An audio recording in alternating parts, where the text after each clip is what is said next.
Parede preta na igreja, globo de luz, arraiar gospel. O que a Bíblia nos ensina sobre tomar para nós alguns elementos da cultura ao nosso redor?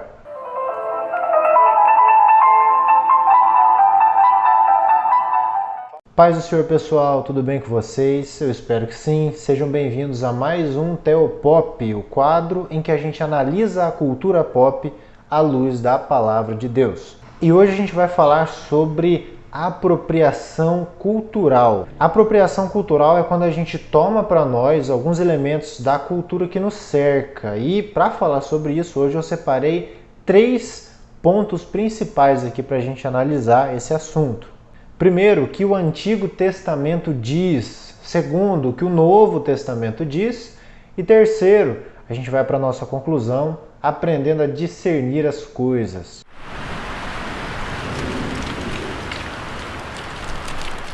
Em primeiro lugar, a Bíblia já começa nos mostrando que o primeiro músico, tocador de harpa e flauta, foi um descendente de Caim. A descendência de Caim era conhecida por fazer aquilo que era mal aos olhos do Senhor. Então vamos começar dizendo que a música ela surge em um contexto de ímpios, mas o simples fato de posteriormente na Bíblia a gente ter um arpista do Senhor, que é o caso do rei Davi, nos mostra que os crentes do Antigo Testamento se apropriaram ali dos instrumentos musicais que tiveram o seu start ali com um ímpio. Depois nós temos o exemplo de Salomão no templo. Salomão foi capacitado por Deus para construir ali, projetar o templo.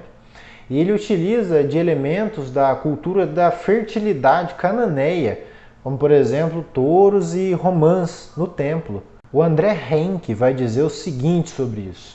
Tal uso estava relacionado a Deus como Criador de todas as coisas.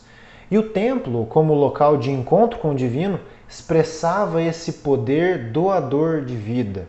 Ou seja, ao invés de utilizar os elementos de touros e romãs, por exemplo, para cultos pagãos, rituais de fertilidade, agora Salomão dá um novo significado a esses elementos que estão no templo de Deus, mostrando que o doador da vida não são os deuses, mas é o próprio Deus, Yahvé.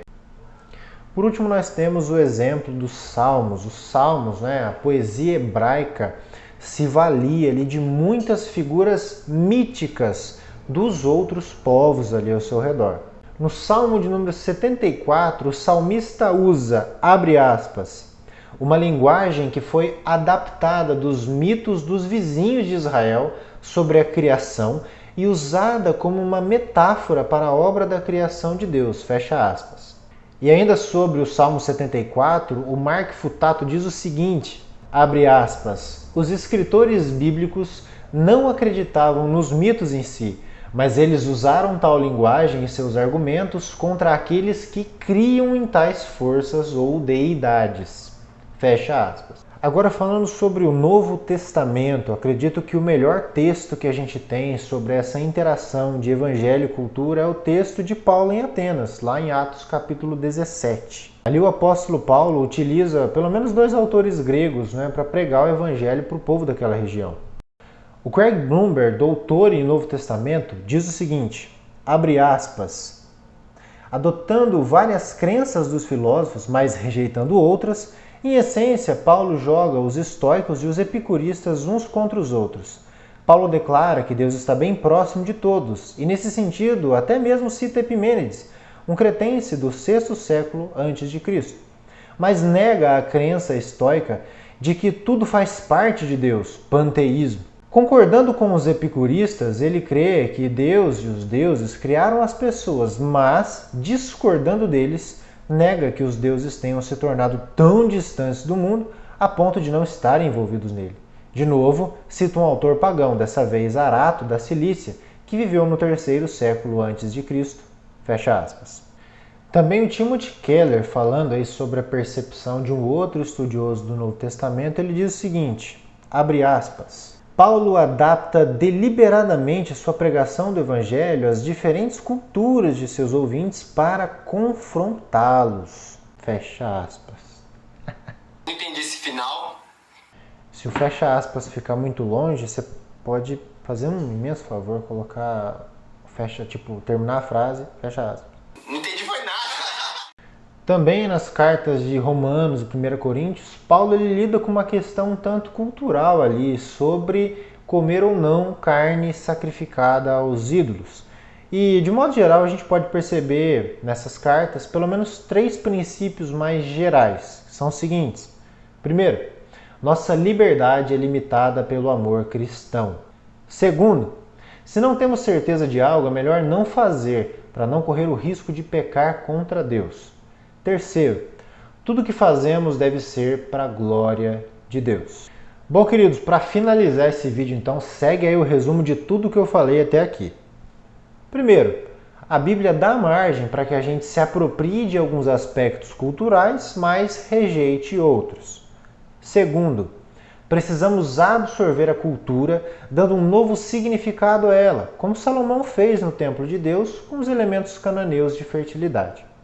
Terceiro, os elementos culturais são ótimas pontes para nós evangelizarmos, desde que nós saibamos confrontar os aspectos errados desses mesmos elementos.